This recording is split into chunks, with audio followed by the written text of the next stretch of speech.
Hoje vamos viajar no tempo para o século VII, um período marcado pelo surgimento de uma das maiores religiões do mundo, o islamismo. Vamos descobrir como a fé islâmica transformou a Península Arábica e, em pouco tempo, se expandiu para grande parte do mundo conhecido.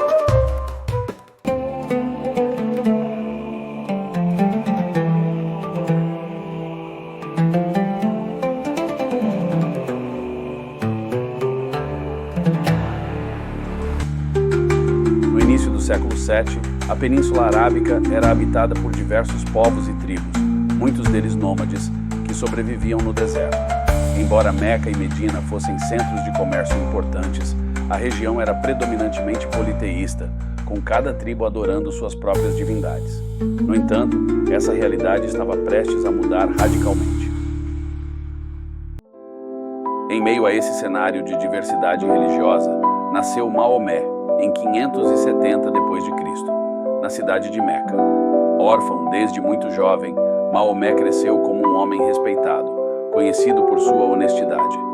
Aos 40 anos, ele passou a ter experiências espirituais intensas, quando, segundo a tradição islâmica, o anjo Gabriel lhe trouxe uma revelação divina durante uma de suas meditações na caverna de Hira. Maomé recebeu o que ele acreditava ser a palavra de Deus, ou Alá em árabe. Essas revelações se tornaram a base do Alcorão, o livro sagrado do Islã. Sua mensagem central era clara: a crença em um único Deus, a prática da caridade e a busca por justiça e piedade. Nos primeiros anos de sua pregação em Meca, Maomé e seus seguidores enfrentaram resistência. Os líderes de Meca, preocupados com a perda de poder e a ameaça à economia baseada no turismo religioso, perseguiram os primeiros muçulmanos. Isso levou Maomé e seus companheiros a migrarem para Medina em 622 d.C., um evento conhecido como Hégira, que marca o início do calendário islâmico. Em Medina, Maomé não apenas se tornou um líder religioso, mas também político e militar. Ele uniu as tribos árabes e, em poucos anos, o Islã cresceu de uma pequena comunidade perseguida para um movimento poderoso.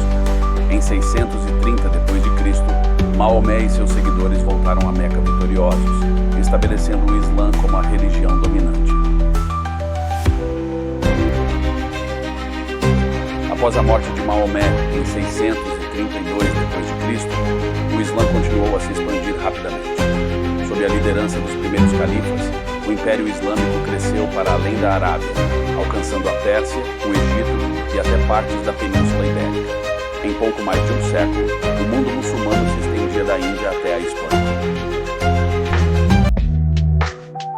Além de sua importância religiosa, o surgimento do Islã teve um impacto profundo na ciência, cultura e economia. Sob os califados, cidades como Bagdá e Córdoba tornaram-se centros de conhecimento e inovação, preservando e expandindo o conhecimento da antiguidade clássica em áreas como astronomia, medicina e filosofia. O surgimento do Islã no século VII não apenas unificou a Península Arábica, mas também lançou as bases de uma civilização que influenciou o mundo em muitos aspectos. Hoje, com mais de 1 milhão de seguidores, o Islã continua a desempenhar um papel crucial na vida de milhões de pessoas em todo o mundo. Entender suas origens é essencial para compreendermos a profundidade e o alcance dessa fé. Gostou desse mergulho na história do surgimento do Islã? Se quiser aprender mais sobre outros momentos históricos importantes, inscreva-se no canal e ative o sininho para não perder os próximos vídeos. Até a próxima!